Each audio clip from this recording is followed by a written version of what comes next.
is kind of something that has always intrigued me because then at that point, like it's the FU money basically, where if all of a sudden you don't like what you're doing at your job or your boss is just breathing down your neck way too much. And it's like, well, I don't need to be here. So why be here at that point? But I actually love what I do. So, hey, what's up, guys? Welcome back to episode 2 of the Millionaire Misfits podcast. Our mission is to help everyday misfits like us become millionaires and achieve financial freedom. That's the goal. That's the goal. That's number what one. we're doing. Today, we have episode 2, Ted Rude, a buddy of mine, real estate investor, also a engineer by trade. We had a really good episode. Dan, tell him.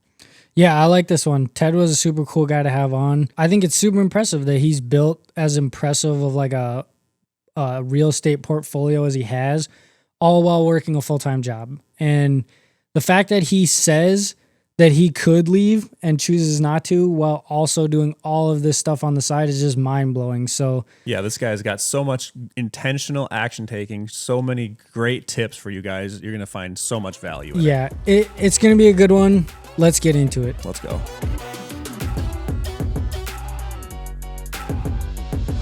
Hey everybody, thanks for joining us again for another episode of Millionaire Misfits. Got me and Eric here as usual. Just to clarify, I'm Dan. And I'm Eric. And today we've got Ted with us. Ted, we'll give you a chance to kind of talk about who you are, what you're doing now, and then we'll kind of just get into how everything got started and go from there. yeah, thank you. My name is Ted Rude. I've been working for an engineering company in Fargo, North Dakota for the last 14 years, Houston Engineering. Ever since I started working there, I've always kind of had a entrepreneurial mindset and always looking at, Roth IRAs and 401ks and like, where should I invest? I guess over time, I just found my way into real estate. So that's probably more what I'll be talking about today than anything. Yeah, absolutely. I mean, I guess you don't have to turn my arm a little bit, but yeah, I love the real estate talk. I mean, we'll be here all day if Dan lets us. I'll cut you guys off. Yeah. So did it start out as like a side hustle for you then? So the first property I bought, I was working with Kyle Reedstrom, which you probably know in Fargo here. He also was an engineer for a couple of years and he kind of switched over to the real estate game, was a realtor. But I ended up getting a property up kind of by NDSU, so college rental, put a little bit of work into it, got some college kids in there, good return on investment. And I'm like, yeah, that's not as difficult as I thought it was going to be. So nice. Yeah. Shout out Kyle. He's sold a couple of my flips too back in the day, and he's a good dude, real estate guy. So when you first got that rental, was it something that you've been like studying beforehand, or like what kind of got you into that mindset where like I need to consider real estate as kind of an investment? Yes, I know a lot of people have listened to the Bigger Pockets podcast. That was one of the things that Kyle right away put me on to, along with the book Rich Dad Poor Dad. So I know I was already doing the quote unquote house hacking, where after college I worked at Houston Engineering for about a year, and then I bought a house and had 3 roommates for almost the entire time I lived there. So that helped, cover a good chunk of the mortgage and allowed me to save more. So then from there, I'm like, well, most self-made millionaires own real estate. So I kind of started looking into that, and that got me turned on to the whole rentals and college rentals more specifically. Up by NDSU, they had really good rate of return, so more turnover, but with that headache, there's also a little more profit to be made. So that's kind of where How old were you when you got your first property? So I bought my house hack house back in 2012. So I would have been 24 years old, I think. So you had graduated and everything, and yeah, the first year out of college. Okay. And then you had roommates too. Were those like college buddies too, or were they just like... Yeah, so I had 2 of my best friends live with me, and then my sister also lived with me. She's going to school at MSUM for speech pathology. So okay. Nice. So you graduated from NDSU, right? Yes. Yep. And that's engineering, I'm assuming. Yep. Okay. No, he's actually psychology, but he's an engineer. Yeah, he found his way into engineering. What kind of engineering?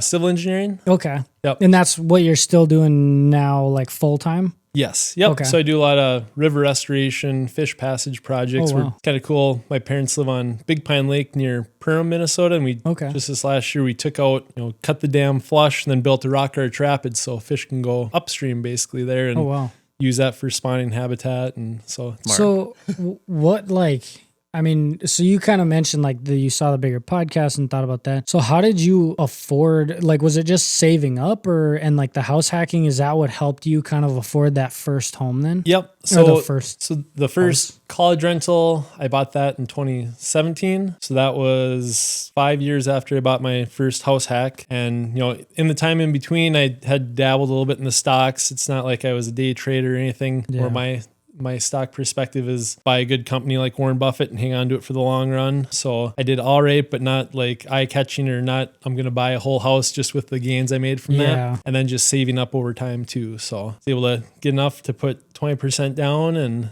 kind of roll from there. Sweet. So that house hacking, because I know that's how me and Eric met. So how long were you house hacking? Yeah, I think you might have said already, but house hacked for probably 10 plus years. Oh, dang. I just moved in with my fiance here about a year and a half ago. So all the way up until that point, I'd pretty much had roommates for majority of it. How long did you do it? I want to say there was like 7 years in the Moorhead house, and then we lived in that fourplex. We moved into a fourplex and lived there for a year and a half. So probably like 8.5 years. So you got me beat.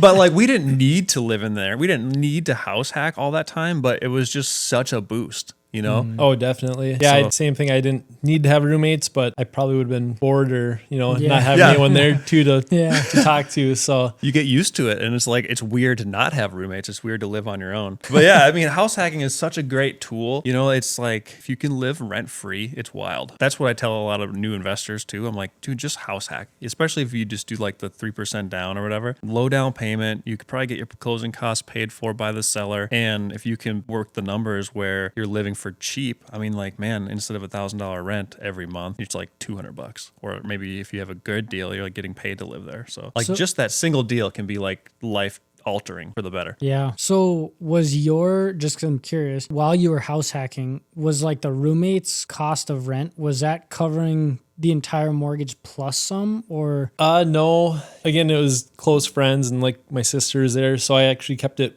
pretty low. So it was a little less than the mortgage, and then I was paying the remainder, then obviously all the utilities on top of that. So for you, it was more like a means of saving versus like a means of making a profit kind of thing. Yes. Yep. Okay, cool. But like any degree of house hacking is still better than the alternative, Right. Yeah. But yeah, and then it keeps things fun too. So I'm guessing, because you said you're not house hacking anymore, but do you still have rentals, or are you doing like house flips, or where are you at now? Yep. So my house that I had house hacked, I just turned that into an Airbnb and got that up and running here in December. So I have Jory White, shout out to him for managing. Jory White. We're shouting out everyone. Excellent property manager. Talk about a guy who's on top of his game. But yeah, he's been running that. And so I'm just kind of getting a little taste. We just March and March was really surprising for me. I think we only had 3 vacant days.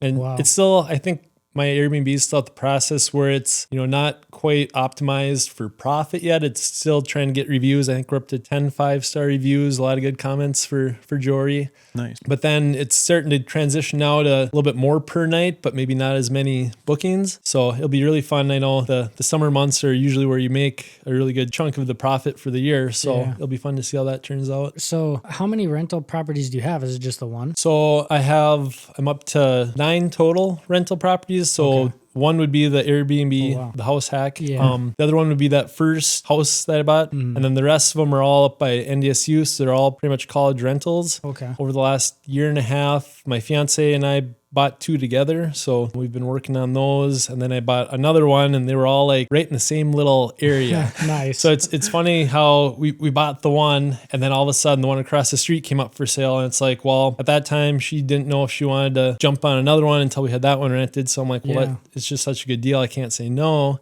So I bought that one.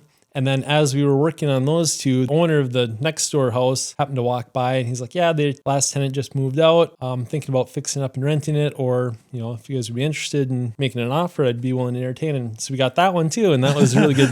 Just from the neighbor.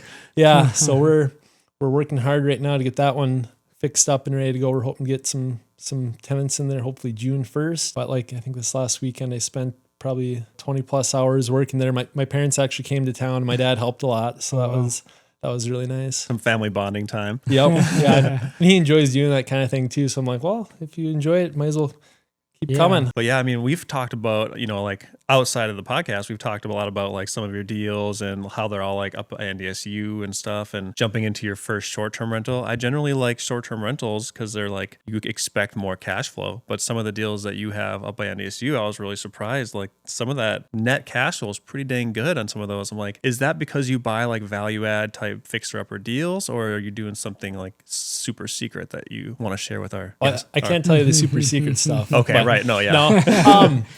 Honestly, the perfect property for me. So my kind of tenant focus is all the NDSU college rentals. So NDSU college kids. And I've been doing it recently where I've been trying to find groups that I'll sign a 2-year lease, which otherwise you'll get those groups that just want to be there for a year and then they move out and you have another group move in. And that's where most of your time goes, is to tenant turnover, check in, check out kind of thing. But as far as like the cash flow and things like that go, it's, college premium is a little bit higher than the rest of the town. So the ideal property that I've been looking for, especially with the city of Fargo rules, is trying to find either like a duplex or a triplex that's all interconnected and then renting out that as one house to like a group of 5 or 6 kids. Because city of Fargo, if you're not familiar, you're not supposed to have more than 3 unrelated living in a unit. Oh, wow. So if it's a duplex or a triplex, triplex, you can have up to 9 people in there if you had three bedrooms, but the largest property I have is a triplex that has 6 bedrooms total. So. Okay. Nice. Well, that's super cool. Have you considered any other like areas, or is that just kind of the niche you want to focus on up by NDSU? I think at some point down the road, I'll probably be looking at getting into more like larger apartments and having a property manager just fully take it over. I still haven't quite transitioned to that point yet. Principal pay downs have been nice. I think that's one of the big, wealth builders too. I think just today, and the principal I paid down in 2024 was probably 27, 28,000. And I think this year it should be pretty close to 30,000 being paid down across those properties. So, and just every year it gets a little bit more and more and more. Yep. That's so awesome. Yeah, 30 grand in pay down just in 1 year. And I mean, and every time you add another property, that number goes up too. So you just keep building, and it's just fun. You can kind of even extrapolate that if you double your portfolio in a few years, that's over double that number. And that's just debt reduction. That's not appreciation or like the cash flow, tax bennies, all that stuff. That compounding effect. Yeah. Learned a new kind of fun fact today that if you folded a piece of paper in half 45 times, the thickness of that paper would be from here to the moon. 45 times. Yeah, 45 times. It's just that compounding effect, Yeah, how often can you double? Yeah. That's wild. Exponential growth, yeah. So you had mentioned, it sounds like, some of your properties you're managing, but then you kind of hire out some property management to like a third party as well. So you do kind of a mix, or? Yeah, just the one right now for the Airbnb. I do have another property that you've probably heard of the 80-20 rule, where 80% of your headaches come from 20% of your properties. And it happened to be that first property I bought. I don't regret it one bit because it's done well, but it's in a little bit more of a residential area. Do you have plans to like grow, now that you get that first one out, talking about the second one, do you have plans to like grow that Airbnb portfolio, or are you kind of just testing the waters still? So I would definitely say I'm still in the testing the waters phase. I know Eric does a lot of the managing himself, and like a lot of the biggest expense is the cleaning fees. So if you're doing that yourself, you can save quite a bit and make a lot. But I'm just interested right now in to see what the rate of return will be after like a full year of data. So like my first house that I turned into an Airbnb, that'll come January 1st of next year, I'll have a whole year's data on how that property performed, and then I can kind of compare that to if I just had it as a long-term rental, what would I get for return with those assumptions? But right now I'm thinking it's probably going to beat that, even though I'm having a property manager take over it, which if that's the case, that's opening a lot more doors for potential opportunities in the area down the road. That's awesome. Cool. So you're dabbling in some Airbnb. You have a lot of college rentals up by NDSU, done some house hacking. And another thing that I think is really cool what you do is like value add deals, fixer uppers and stuff. I don't think we've gotten into like how bad of fixer uppers you've bought. Like what's the general condition of the houses you like to get? Like how much value do you want to add on these value adds? The last couple were quite a bit. I think I'm really big into tracking, so I can probably talk your ear off for another hour just on tracking your own expenses. I basically have notes on my phone to track every dollar I spend. I've been doing that for about 10 years. Tracking the net worth, I do that quarterly. And then tracking your time. So this last year, I think I've spent about on average 15 hours a week just working on these 3 properties, fixing them up and getting them rent ready. So quite a bit of work on these ones. We've had some where you go there, you maybe paint a couple rooms and it's ready to go. It depends on what kind of deal you can get at what price. And then also the timing of the year for those college rentals. If you can have something ready to go so someone can move in either June 1st or August 1st, that's kind of the magic months, I would say, for college rentals, just because that's when either the kids are getting done with college or they're just about to go back into college. Yeah. Yeah, the cycle. Although if you missed that, you're kind of screwed, aren't you? Yeah. Yeah, and there's been a couple times where I just had a group that didn't work out. And so then you're kind of, usually you want to start advertising early. Like I'll even start in February for the next year. But sometimes you have groups that don't get back to you, or it's probably I should have been more on top of things. But there are groups that will sign, after the first semester. So, they're maybe in the dorms and they're like, maybe we should have got a house. And then, after that first semester, they can move out of the dorms and into the house. So I've had a couple groups do that. So Eric kind of teed this up, and we got to give the people what they want here, Ted. So what was like as far as a house that you bought and had to do work on, what was like the worst house that you bought? The worst house?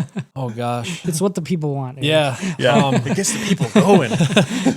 Well, I'd say, we probably did all new flooring and then, obviously painting pretty much the whole house. We haven't gotten into anything like super damaged. A lot of times the basement foundation isn't great, but we'll just hire someone to come put some braces in. But as far as like demoing walls and replacing full out walls, like we haven't gotten that bad. Yeah. So I still remember, and like, I know it's not that big a deal to most people, but that first house, I think first house I helped you work on where we had to rip that ceiling down. Oh, it was yeah. like like the grid ceiling stuff. Yeah. And we were like ripping it down and all that like chipboard and stuff was up there and it was just like falling on you and you're just covered in dust and insulation, asbestos. Yeah. I mean, if the city asks, no, it wasn't asbestos. It was never tested, but like it looked suspicious. We'll just say definitely wearing masks. We were wearing masks and everything too, but still, like it's not. So the other thing I want to ask, because we talk about this a lot, and I know that you post a lot. Well, you've posted about this, but like you mentioned foundations, because like a lot of people, like I grew up my whole life, my parents were like, don't buy a house with a bad foundation, all this stuff, blah, blah, blah. But like you've done some really good deals off of houses with bad foundations. You obviously just mentioned it. So like how much of a red flag is that though for you looking at a deal? Like, is it all just numbers based? Like, because obviously me and Eric, like you've mentioned before, Eric, everything's fixable. Everything, for a price. Yeah. But is that a deal breaker for your buy box? No, I actually look at it as like an opportunity. It's a good bargaining chip to have. And that's another reason too. Like I'll always recommend getting an inspection report, because if anything, there'll be things on there that you can kind of use as a bargaining chip with the seller and say, hey, this house, it's got a bad foundation. We had an expert come look at it. He's recommending 10 braces at $500 a brace. So we would like, for you guys to brace it or take $5,000 off the purchase price. Yeah. And a lot of times, sometimes they'll be like, oh, sure. I mean, not very often do they go that full extent, but a lot of times they'll be like, well, what if we lower the purchase price by $3,000? I mean, at the end of the day, you can ask for all the stars and whatever, and they might say, we'll give you the moon, and it's still a win. If you don't ask for it, you're not going to get it. So any kind of bargaining, I'd always recommend trying to do at least a little bit, unless it's like the house is completely perfect, turnkey, ready to go, then it's a little bit harder to do. But those also aren't the properties that I've typically bought. So right. And you mentioned before when we were talking that you buy a lot of stuff like on market, right? And then me and you differ, because I like buy a lot of my stuff off market. I usually don't get like a proper inspection. Like I'm the inspector, and so it's just a different process. But like how important is it like when you're going like through an agent and getting like making offers on these fixer uppers, or you're trying to get good deals, like when you do that inspection report, like how important is that for someone who like is doing deals on the MLS versus like off market deals? Yeah, so is that a weird question? I don't know. So I've only been a part of one off market deal, and that was at the neighbor property, the neighbor, and he was also a realtor. So Yeah. So Did you get a home he basically inspection? did all the paperwork, but we did do a home inspection on that one, and we actually found out that the sewer was shot. Oh, So as part of that, the city of Fargo, they actually have a cool program where they'll come out and, you'll have to pay the first, I think, $2,000. And then after that, they'll, cover a portion of it and then put the rest on specials. But that alone, it's another 10, 15,000 that's going to get put on specials right after you buy the house. So we did use that, inspection, which always get your sewers scoped because there's so many, roots, and a lot of the properties up by NDSU, they're older properties. So if the sewer hasn't been replaced, there's a good chance in the next 10, 15 years that it will need to be replaced. And we were able to get the offering or the asking price lowered based on that too. So man, that's such a good tip. That tip alone could save people so much money. Like, I did a wholesale deal and I did get the sewer line scope, and I never do, but I'm like, I'm gonna start doing it, because exactly what you said. Like, it's cast iron until it's clay tile, and then every 3 feet there's seams where tree roots get in there, or we have clay in our soil, so there's a lot of shifting and stuff, and those can break easy, and then it's a huge bill. Is that like a certain age of home? Yeah. So ours is 2005. So you're screwed. Yeah, You're screwed. Shut up. Sell it. But for someone if someone's listening and they're looking to buy a house or something, is there a time frame in which it's you probably should check that, or is it kind of random? Yeah, so I'm not sure when the building code, that'd be something to look into for that neighborhood or that town, when that would switch to something more modern. But I know a lot of the 1950s and older for sure houses, those have some issues. And then you go back far enough, and then it's likely that it's been replaced already at some point. Oh. So then at least if it's been replaced, needs, maybe it doesn't need to be worked on for many, many years. So that's a super good trick of the trade. I mean, there's some where I don't do sewer inspections, most of them, but because the seller was like, oh yeah, it's been done already, and this is the year it's been done, because they will collapse, the clay tile will collapse, and then it's just dirt, so your sewer backs up. So if they have run new PVC all the way through, then you don't really need this. I mean, you probably could still scope it, but it's way less urgent. But that's a really good point too, is any houses that are 1900 that are 125 years old, they're more and more likely to fail the older they get. So the 50s houses, they have the clay tile, but so does the 1901 houses, but those ones have all half failed. So you can start seeing the rate of failure at each age. So you're oh, okay, this is a 70-year-old house, the spike, it spikes up with risk of clay tile pipe failure at that age. So you have even more leverage when you're negotiating. As much as I like talking about sewage, we've talked a lot about the real estate, and I actually wanted to kind of jump back in time a ways. So obviously, a lot of people, I mean, my sister's a prime example. She went to college, became a civil engineer. That's what she does. So no real estate. No real estate. So what sparked why not just be a civil engineer? What kind of sparked that conversation for you internally of I want to do more? Yeah, I've always, I guess, been intrigued by investing, and everyone's goal is to basically be FIRE, financial independence, retire early. And that's where you have enough. I thought you were just doing some young slant, I want to be FIRE. My goals are FIRE. I was oh, that's odd. Okay. So there's a whole community built around it too, the financial independence, retire early community. And a lot of them say, one of the big things is tracking, right? So tracking your personal expenses. So what does 1 year's expenses look like? And then from there, you can actually take and multiply it by, I think 25 times is typically what they do. You can multiply it by 30 if you want to be a little more conservative. Okay. But that's basically the nest egg that you would need to build up to in order to get a, let's say a 7% return in the S&P 500, and then use 4% of that for your, yearly expenses. That's where that 25 comes in. And then the other 3% goes back into it, keep up with inflation, which inflation's been a little out of whack here lately, but over the long term, it's been closer to 3%. But getting to that point was kind of something that has always intrigued me, because then at that point, it's the FU money basically, where if all of a sudden you don't like what you're doing at your job, or your boss is just breathing down your neck way too much, and it's well, I don't need to be here, so why be here at that point? But I actually love what I do. So it's, there's always those some days where it's why do I I keep being an engineer, Yeah. but I like a lot of the projects I work on. Yeah. And I actually just got to become a shareholder this year. Oh, nice. So that's another part of entrepreneurship that I'm learning more and more about, is actually Yeah. being basically a co-owner of an engineering firm. So Sweet. Nice. That's really cool. You're going to W-2 your way into entrepreneurship almost. yeah, That's exactly. awesome. Is that considered entrepreneurship or is that different? I don't think it's the same. I think entrepreneurship is just being a really good employee, and they just like dress it up with a cool term. Losers. But like when you earn ownership into the company Yeah. you work for, I mean, like that's badass. That's way cool. Nice. So how long until you're running the place, basically? Oh gosh, I don't know if that's in my goal down the road, but So that's you're getting out of college, you get a really good job. Like, I mean, you go to school for engineering, you land an engineering job right away. Probably good money, like right out of college. My brother did the same thing, electrical engineering. But I mean, like you have a lot of disposable income, discretionary income, because like living off of a college kid's budget, and then, you know, having that first engineering job has got to be like a nice little switch. So why not go buy like a nice car and a bunch of like new clothes and stuff? I know I actually, after the first year, well, I bought my house and then I bought a newer truck, and I've always been, don't buy new because you drive it off the lot, you lose 10,000. So I bought a year used, 26,000 miles, F-150, still driving it. I'm thinking this might be the year that I upgrade to a newer used vehicle. Nice. But you know, I have all these projects I'm working on right now that I want to kind of wrap those up before I start looking into that. But yeah, I guess I've never been like more of a flashy person. You know, I think It's because he's trying to retire early. That's right. yeah.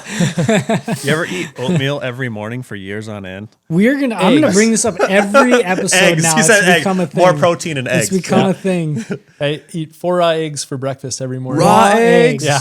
No. Not just stir them and it's Wait. quick Like, and easy. wait. do you stop. drink them No. like out of a glass, or do you like just out Ted. of the bowl? Like what's the Well, walk me what's the through protocol process here? Yeah. 4? Out of a glass. Do you add salt and no, pepper? no, just stir it. It's kind of like Okay, back up. over easy eggs. With It's the not price of like eggs, over easy eggs, Ted. It's not. It's nowhere close.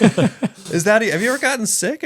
No, I've been doing it for 7-8 years and Wow. No, Never like once. protein powder or milk or anything. nope. Cook the eggs, man. I mean, it's kind of fun to every once in a while not stir them. It's a little harder to swallow, but you can send snaps Did you and say you're it's drinking. kind of fun yeah, to you do can, that? you can send. We have snaps different of that. ideas of fun, Ted. Send snaps. What do you? To a couple of my buddies, yeah. Right when I first started doing it, I was like, "Oh yeah, this is badass, whatever." And Yeah. so I'd send some snaps to me drinking basically raw eggs, and I'm like, "Well, this Wait, isn't actually how bad long- if you stir them. Goes down a little easier." So How long have you been doing this? 7 or 8 years. Oh my gosh, that's so okay, awesome. like if you go on vacation, then do you still do it like while you're on vacation or something, or like traveling?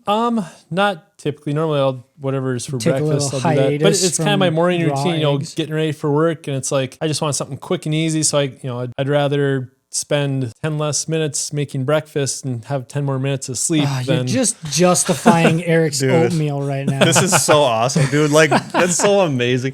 Like, he always makes fun of me because I was eating oatmeal every morning. And he was like, dude, why are you eating oatmeal? And I'm like, it's cheap and it's pretty quick. It's not, 4 eggs in a cup quick, but it's pretty good. It's like instant oatmeal is not. Wait, before you finish this, I have to ask Ted the question. Do you like the taste of raw eggs? Yeah. yeah, I do. Do you not bad. really? Yeah. Are they? Okay, so they're, So that's different. That's different, Eric. Because I Wow. asked Eric, I said, do you like, because I thought have you this grown dude, to like it or did you like it right away? I think I grew to like the texture. I don't know if I necessarily like it. It's obviously a little more phlegmy kind of Yeah. texture, Yeah. but the taste of it, it's just like when you get an over easy egg and you break that yolk. Sure, That's yeah. what you taste basically. Okay. Is it though, Ted? The texture, no. I mean, one, that's badass. Okay. Like we're just in shock because we could never, I don't think Dan could never. I probably could if I had something to prove, but I couldn't just do it like out of discipline. Like that's why oatmeal's fine. Like there's no taste. It's bland, it's cheap, but like, man. I asked Eric, I said, do you really love oatmeal? And he's like, no, but it's cheap. But it's cheap. I'm like, okay, wow. I don't gotta think about it. It's fast, like there's something to be said about just like following a regimen too, right? Like you don't have to worry about breakfast for 70 years. I mean, like you add up, it takes if I want to cook an egg, fry it up, I gotta cook You're it. gonna get like into this, aren't you? It's just it's like it's like one data point on an overarching Yeah. philosophy of like wealth building and what you're willing to do for But over 7 years, 7 too, it years adds is up. badass. But like, you know, Freaking like Gaston over here. if it's like what you're willing to do, you know, like you're willing to do like what it takes, and everyone's version is a little bit different. Like I'm eating oatmeal, you're having eggs, cooked or not cooked. Like that's not really the point. It's just shocking to us. But like, I mean, it is like in Japan, I had a bunch of raw eggs, but like I had to Nice. Google it. Is this safe to eat? And they were like, they don't like do the washing process over there, so they don't like. They stay preserved longer. They do, yeah. So it's safer to eat. That's why I asked if you ever got sick. But like the stuff you're willing to sacrifice, the extra stuff you're willing to do, it just separates you from the masses, pretty much. I mean, I like tease you about it, but I mean, to be honest, like both you guys, like that is badass. Like having discipline to do that kind of stuff to reach a goal. I try to do small stuff, but like that, it is super cool. And like I see a lot of people that are very successful do that stuff. So it does say something about kind of the mentality going into a lot of this. It's all about forming those habits, right? Yeah, that's cool. Make it automatic. Make it normalize. Let's normalize drinking 4 raw eggs in the morning for regular. Well, and like you know, I don't over know if that time would be normalized. But you just grow to like feel like it's normal, or you grow to even like it. You're like, well, you're attaching this sacrifice or that extra action to your goal, and you know, and that goal is like purpose driven a lot of times too, you know. So it's worth it, especially when you make up your mind and you're like, okay, I want this goal bad enough where I will sacrifice this, and this because I can. I'll do this extra. I'll do DIY renovations. I will breathe in asbestos dust if I have to. I'll do like whatever it takes because I want it that bad. And you hear people on these podcasts talk about how they have accomplished certain things over a certain period of time. And you're like, okay, if they can do it, I can do it. I just have to do what I know I can do and I'll get there. And like you were saying, like, okay, look at my budget. This is what I have to spend on like my personal like living expenses, but everything else is discretionary. But even if you just saved all your discretionary income and saved it up over 30 years, that's like nothing compared to investing that and then the compound effect, like you said. So what I wanted to ask you a little bit more about, like when you were looking at those first couple years after you were like graduated and you're house hacking and stuff, and you're looking at, okay, I want to create this goal around like retiring early. Like what is it about it? Because I know you're big athlete. You like hunting and stuff, a lot of extra and traveling, a lot of extracurricular stuff. So does that play a part in like your big goal? yeah, I think definitely the big intriguing or the desire there is to be able to do what you want. And I know there's some practices that you can do, and I kind of took a shot at it back in my single days, which my engaged days are a little different now, but kind of what your ideal year would look like, right? So I'm big into hunting and fishing, so you know, I got a couple week-long fishing trips planned for the summer. I have probably a month and a half worth of time in the fall towards hunting, and, you know, want to go to, you know, Mexico or some cool exotic place, you know, for a couple weeks a year. Like, what does that all look like, you know, in the grand scheme of things? And then putting kind of a dollar number to it. Well, how much is that going to cost? And that going to cost? And you can almost build like your perfect year, where if you just repeated that same year over and over again, which obviously you're not going to do the exact same things. You might go different places here or there, move things around, be more flexible. But essentially, you could put a price to that. And it's like, what would it take to get to that lifestyle? And what would I need to have set aside or income coming in to be able to do all that? So that was one of the things that kind of got me to kickstart a little bit more into buying more rental properties and doing things like that, just for that potential out there. And I don't know what my life's going to look like 5 or 10 years down the road, but any movement of the needle towards that direction is only going to be better for me in the long run. Yeah. During this whole process, like, have you ever, or in the beginning, when you were kind of first doing the house hacking, getting your first properties, and even like being an engineer, like what was, if you had any, kind of like the biggest setback or hold up for you with a lot of that stuff? With like, you know, you're talking about the financial independence, retiring early. Like when you were starting out, did you have any kind of hold ups or hang ups or setbacks or struggles or anything like that? Or were you just very adamant about planning things, research, making sure that it kind of all worked out? Probably the biggest hold up would be just finding the right deal and being at a comfort level enough to take it on. You know, everyone wants to hit a home run on their first deal, and you know, it's all about making those base hits. Sometimes you'll hit a double, sometimes a triple, and it's like, now that I look back at those earlier properties that I bought, I mean, to me, all of them were home runs. So it's, you know, over time, real estate just keeps going up. So it's some advice I actually got from a real estate investor when I was at WeFest one year, just drinking a few beers, and I was Right. talking to this guy from Duluth, and I'm like, For our audience that doesn't know, WeFest is a giant real estate investor networking group. yes, one of the larger country music fests in That too. the U.S. That too, yeah. So we were sitting there drinking, having a beer, and started talking with him, and real estate investor in Duluth, Minnesota. And Nice. I asked him, I'm like, what would be some advice you could give someone like me who's kind of just getting started in this? And he says, buy as many properties as you can as soon as you can, because that whole, appreciation over time, I mean, you could screw up, but as long as, the main thing is that you have cash flow that's covering all your expenses. But after that, over time, it's just going to keep going up in value. And Like that's a super good point. Just buy as much as you can as soon as you can, and then hold forever. Like that's the classic real estate formula. yeah. Got to be smart about doing it though too. Make sure you have, don't just go out and buy 5 of them without having tenants lined up or things like that either. You want to, you got a little bit of a process you got to follow. But I mean, as soon as you can buy that next one and you're able to, and if you have the time and energy to do it, do it. Yeah. Yeah, I love that. That's such good advice. The next 10 years is going to pass either way. So you might as well have a bunch of properties that are, exposing themselves to potential appreciation. And then you're guaranteed that debt reduction and tax benefits and all that stuff too, plus 1031ing. And we can get into all that stuff. Or I don't know, probably Dan doesn't want to. It's kind of in the weeds.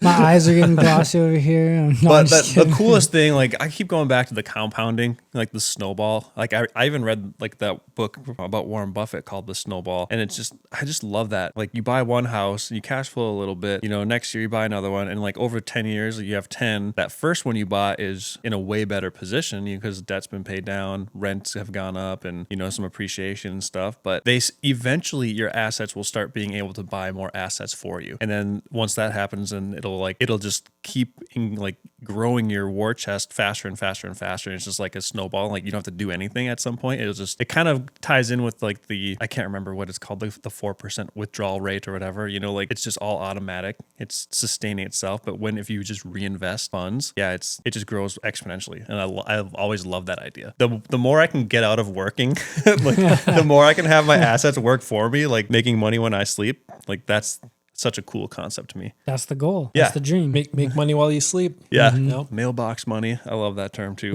We like joke around here that you can't say the word passive income because Eric will come running like somebody just say, you guys talking about passive income? My thing went off. Did you guys say it?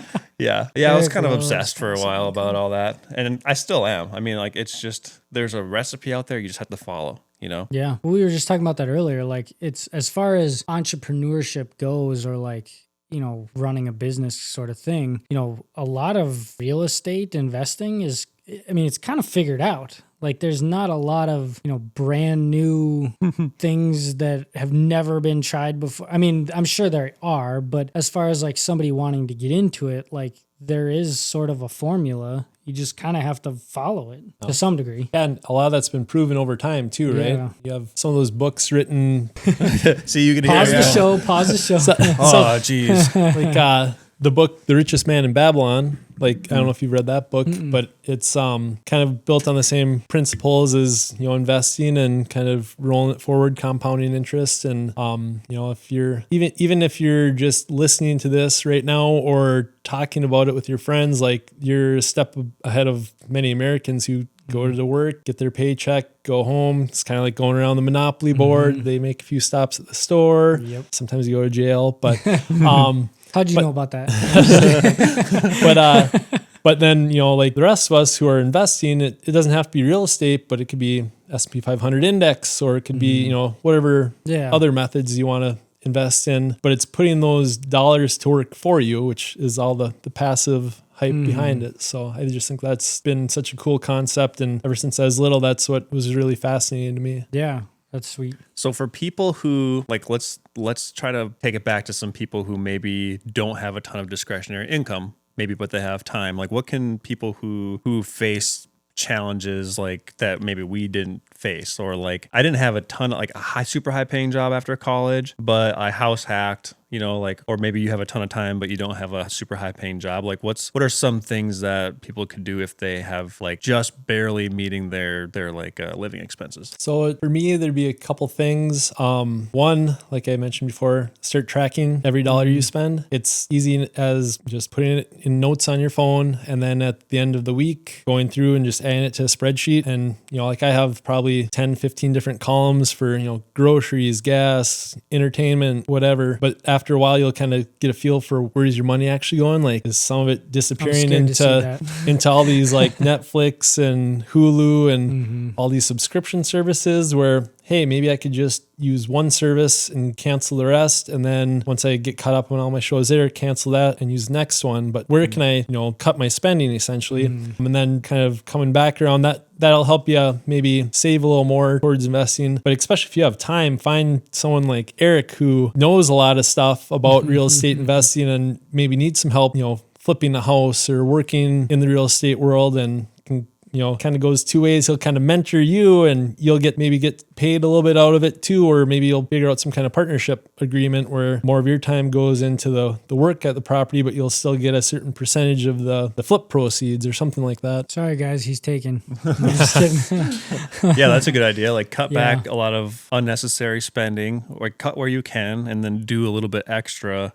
with what time you have. Yep. And there's a lot of guys who will say, don't worry about cutting your spending, like just go make more money. And it's like, that's easy to say. It's not as easy to do, where ideally, go make more money, find a property that's going to make you money, but it doesn't hurt to try to save where you can in the meantime, especially if you have time to sit down and do that simple practice of, tracking it. That's one quick thing you can do. I do like I've kind of thought about it, but not really. But I like what you said about almost like cycling your subscriptions. That's smart. Like that's a really good idea. And I mean, it's a lot of people I feel like are like, well, that's annoying to have to like it's a lot of work, resubscribe. But I'm like, but nowadays it's what, like, I think we canceled a bunch of ours a while back and we got one or two of them back. And it was literally just like going in and basically just reactivating your account. But I like that idea of kind of like cycling through, have Netflix for a while and then cancel it, and have Disney Plus for a while and then cancel it, and have whatever, versus paying, $50 or $60 a month to watch one show on Netflix. Or get on someone else's. I think we use your Disney Plus. I'm still like mooching off of him. Yeah, like Nice. But I mean, like, what do you really need? And like, when you like pay for those subscriptions, you're losing a little bit of money, sure, but like, it's really like you're tempting your own discipline, because there's all these shows to watch too, and that's a huge time suck. So you're not only like paying $10-20 a month you're basically paying $10-20 a month for something that's going to distract you and like keep you broke. Like, here, watch, like all these TV shows, but when you could be going out and making your life better too. So it's not just the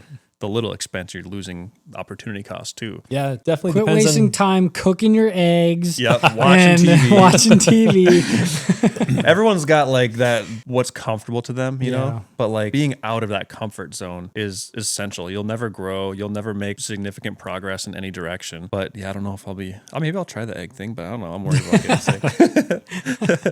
That's so funny. We're gonna, now that you said it on the podcast, you're gonna start doing it. And we're gonna do a story on your Instagram every day of the week that you try it. We're gonna be tagging Ted in every time. Have you ever done like 75 hard or anything like that? Or probably don't need to. Probably already doing it. No, I haven't done the 75 hard. I have a few buddies who do that quite a bit. But another thing I'd say that also helps, is just getting like-minded people around you. I have 3 really good buddies of mine, and every year, a couple of years ago, we started doing this. We just sit down and talk through our financial positions and kind of what we're doing, changing.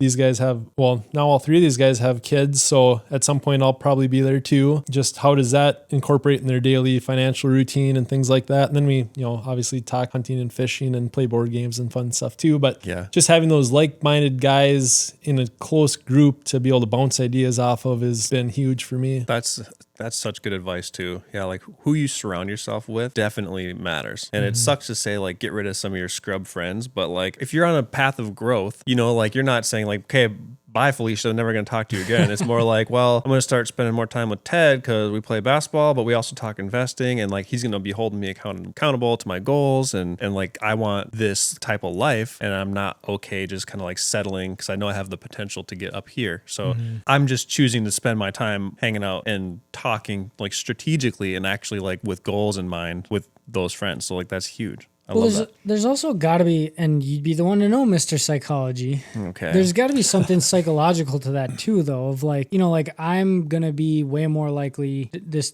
doesn't help me start a business or anything, but like talking about or hanging out with people that have similar interests, right? There's just something inherent that, you know, makes you feel better. It makes you a little bit more energized when you're talking about things that you're interested with like-minded people too. And that's only going to help you if you're also, you know, like for you guys, it's real estate. Like if you're talking about something you're interested in, something you like, and it's helping you build wealth, I mean, that's huge. Doesn't make it feel like work. Yeah. And yeah, like you have that, like that support, like that camaraderie, but also it's like a mastermind too. Like you have 4 guys that can each study like slightly different things and have like better areas of expertise. Like maybe Ted's the real estate guy in the group. Maybe another buddy is the crypto guy. You know, he's like, bros, like we got to get the crypto farm going. You know, like now's they got to buy the dip, you know, or whatever. But you expose yourself to a better mastermind too. Just experience too, like you're saying, being able to pick off of other people's expertise, and if they've gone down a road before, you know, you don't have to go down the wrong path to know maybe I should be going this way a little bit more. So with investments or whatever, but yeah, provides a safety net too, like learn from their mistakes. You could probably extrapolate that to just podcasts. You know, if people don't have that immediate support system or friend group, they could listen to a ton of podcasts. When I was listening to Bigger Pockets, I like felt like I knew those guys. I felt like, you know, like you get to know the host, you get to know like the repeat guests and stuff, and you're like, okay, like there is a community out there. And then you like start looking at Facebook groups, and then you talk to those people, and I've met a lot of good friends that way. Just showing up to, I mean, a little awkward at first, you know, like, hey, anyone here want to be friends? You know, you don't say it quite like that. Anyone want to talk about real estate investing? And then like everyone does, you know, and then you're like, okay, cool. Like, let's talk about 1031 exchanges. Yeah. Sure. Yeah. You'll get it. You'll get there. I'll get there. We're Drink the slowly Kool-Aid. building up. Yeah.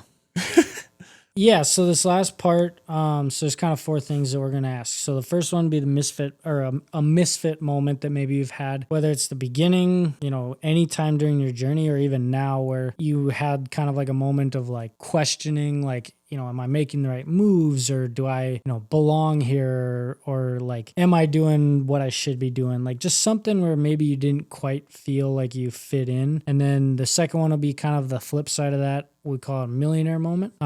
Sort of like a, I hit my goal, or I've kind of made it. I've made it moment sort of thing. I've done it. I've done it. Yeah. And then we'll ask about like books or podcasts or other influencers that maybe you recommend to people. And then we'll ask for like a last piece of advice, and then where people can find you. So what would be your misfit moment and your millionaire moment? So I think for my misfit moment, you know, probably just getting into that first deal.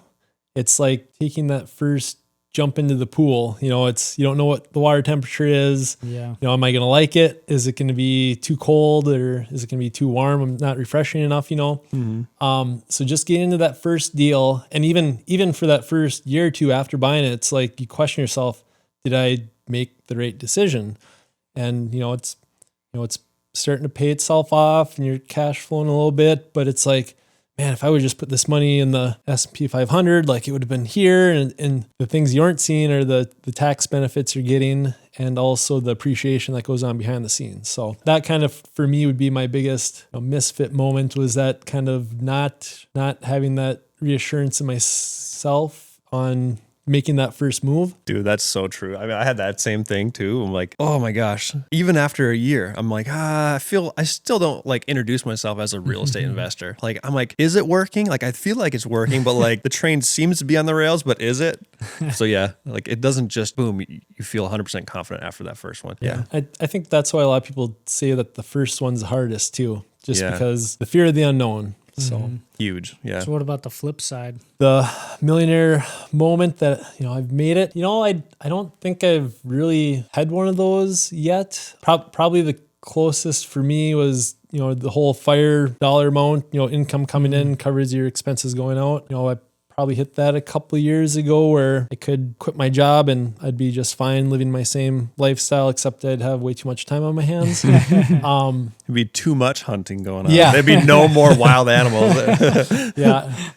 But yeah, I don't, like even for me, like I talked about getting a new used vehicle, like, I feel like a millionaire moment would be like, I'm going to go out and buy that brand new Mustang or, some fancy sports car. And it's like, for me, it's like, as long as it's reliant and gets me from A to B and it's not, not super flashy. So, Yeah. But I'd say, probably the kind of hitting that where I figured was about the FIRE mark, I guess was mine. Yeah, that's a big deal. That's huge. That's a lot of people, like, that's their first huge goal, and now everything after that is kind of just like building the ideal lifestyle and stuff too, and a lot of like just fun stuff. That's like the dream. Couple questions, random questions that I wanted to ask was, the first one is like, okay, so you said fear of the unknown, right? And this is something that's come up a few times with a few guests, but what percentage of your fears actually like came real? Like, let's say, like you're worried about all these things as a new investor and you buy your first one and you have that first year or two under your belt of owning it. And you look back and you're like, I was worried about 100 things. Like, how many of those things actually came true? Put a number on it. Out of like percentage. Yeah, if you had a percentage of things that actually went wrong compared to like how much someone might worry about it. Less than 5%. I love that. Nice. Yeah. Less than 5%. Yeah, because there's a million things you could worry about, but like less than 5% probably actually happen. And of those 5%, like you've handled them. Who are kind of still in those beginning stages. Do you have any like books or podcasts or even like other influencers that you would like recommend, sort of the beginner mindset, or people who are just getting started or have just started, like go check out, this book, this podcast, whatever it is, to help them along? Yeah. So I would for sure say the Bigger Pockets podcasts. Those are what I started on. Again, shout out to Kyle Reedstrom because he put me onto that. And if you listen to those podcasts, you'll find out a reoccurring theme fairly quickly, that at the end of every podcast, they ask their guests, what's a book recommendation that you would have? And I don't know how many times, but it's always been the Rich Dad, Poor Dad book by Robert Kiyosaki. And I think the first time I heard that book, I'm like, man, this is some money scamming, like, yeah, kind of. But it's all kind of a little bit about the mindset behind entrepreneurship. Their struggle too, a lot of newbies have, is, especially with a significant other, is making sure that they're on board or at least supportive in that role. Yeah, I've been very fortunate. My fiance Jamie, she's been awesome, and in that regard, she's super supportive, and she's obviously invested in two of them with me before we got engaged even. So nice. Because you just mentioned actually, like, that's an important thing for newbies, beginners. So with that, what is, like, if you had to pick kind of one piece of advice or one thing that you would recommend somebody starting out that they could go do this week, tonight, over the next month, whatever it is, what's like one thing that you would recommend that they start doing, or a piece of advice you would give them? Oh, there's so much advice I want to give them. You can do more than one. Yeah. I think I would break it down into a couple different things. The first thing that they really need to figure out is what's their goal. Because without a goal, you're kind of just driving down the road. You don't have that roadmap per se, where do you want to be? How do you get there? And that's kind of works. And the second part is, how do you get there? And part of the how would be almost get in bed with your financials, be a freak in the spreadsheets, so they say. But I don't know, maybe it's just me. Wow.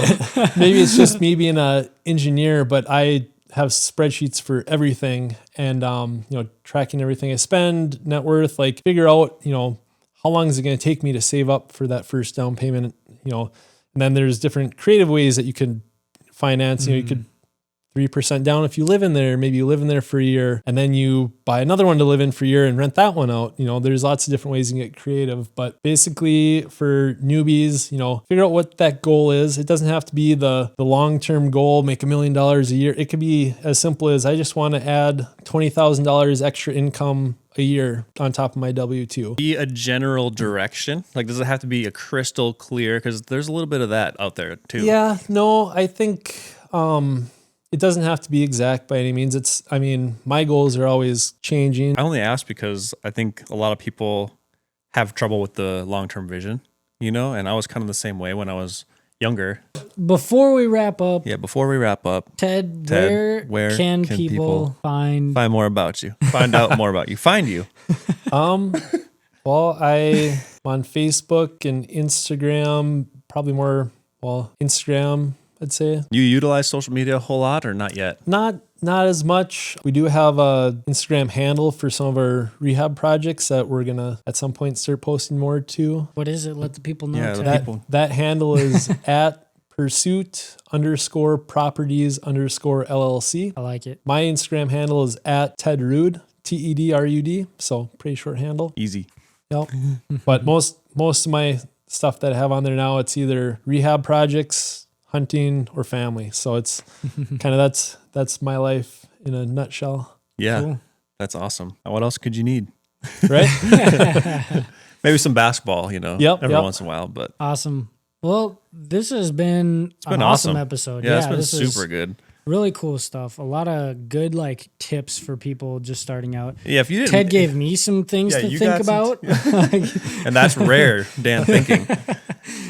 Takes a lot. If you didn't set 50 people down the financial freedom route, I would be really surprised. Those little nuggets, and listening to other people's podcasts and stuff, I'd take those nuggets and then I'd kind of mentally put them in little categories. And the more often I'd hear other people, I'm like, oh, these are fundamentals, and that's how you just learn the fundamentals, and you can contribute to that. A guest, one of our goals is to have a guest come on who's made $1 million, and then from listening to our podcast, or say you guys were part of my journey, and I listened to you guys' podcast, and I heard that episode with Ted on there, and got me into drinking eggs and doing deals.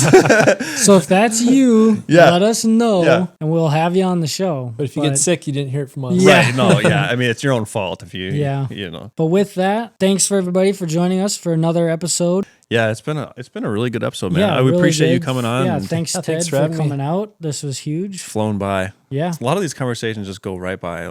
There's so much good in these little nuggets are just so helpful. But Yeah. yeah, man, we appreciate it, and we'll have to have you back here in maybe a year or two or however long. But we'll get you back do a on. follow up. Yeah, it'd be a lot of fun. Hopefully we have Yeah. a cooler studio, not just out of my basement. But Yeah. Well, thanks, man. This was awesome. Thanks for coming on. Thanks for listening, everybody. We'll see you next time. all right, thanks. Cool.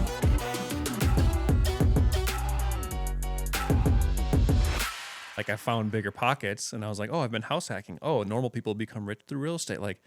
I'm a normal person, kind of. I'm a little abnormal, a subnormal, and I think I could do this. What they're talking about doesn't sound that hard. It just sounds like you got to have more balls than brains sometimes.